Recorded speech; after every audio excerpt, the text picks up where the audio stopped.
Today we are going to make roasted halibut with garlic and cherry tomatoes. So the first step, we need to select the right pot in order to roast the fish.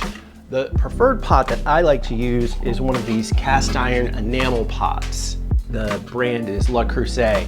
It's very heavy bottom pot and it holds all of the moisture inside to ensure that the fish isn't going to dry out. Now, if you don't have a Le Creuset, there's also, you can use any kind of roasting pan. This one you can find at any hardware store, but for making the fish, it will require a pot with a lid. To make the roasted fish, we're gonna need some olive oil, also pepper, salt. We will need 2 cloves of garlic. We have the garlic, now we need some red pepper flakes. Next, cherry tomatoes. Next ingredient that we will need is some thyme. We'll need some capers. And the last ingredient is our halibut. So today we have 3 halibut steaks that are fresh. These are not frozen. I prefer to use fresh fish because frozen fish contains more water. Therefore, your recipe may not come out as well if you use frozen fish in this application. So now we need to prep the cherry tomatoes and the thyme.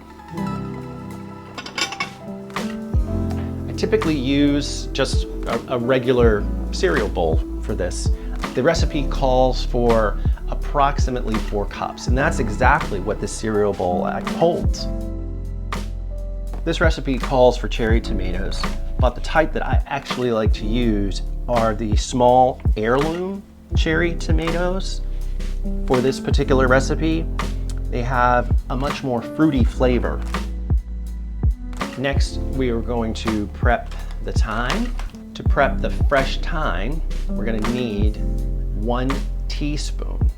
If we were using dried thyme, I would probably use 1.5 to 2 teaspoons.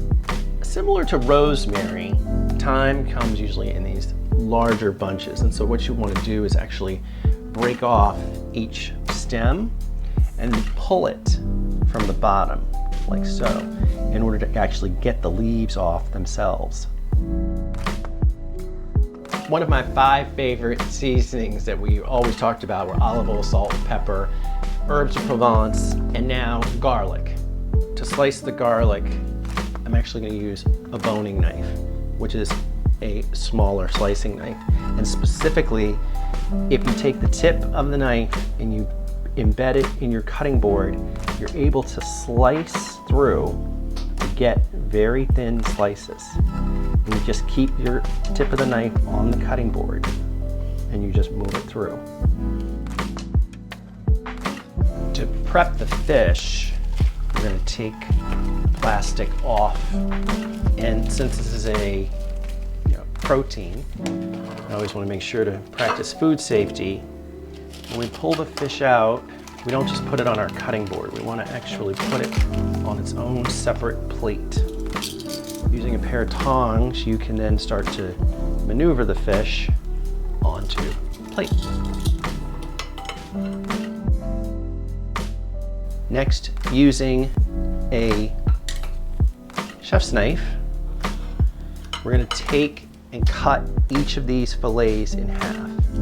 It would certainly be too much for 1 fillet per person, but you ultimately do want to make sure that all the fillets that you are serving are about the same size so that you can ensure that they will also cook at the same rate.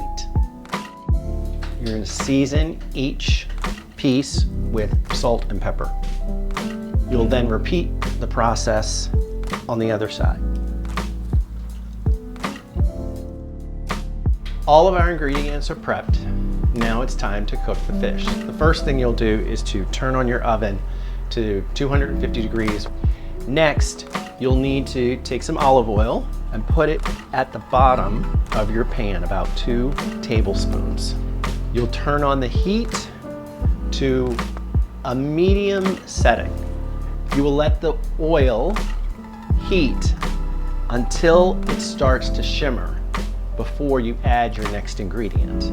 As you can see, the oil has spread across the pan. So now it's time to add our garlic. The garlic is aromatic, you can smell it. And you only want 1 to 2 minutes. You don't want to burn the garlic. Then you want to add your tomatoes and turn off your heat. Now we're simply going to add all of our seasonings. We're going to start with the thyme.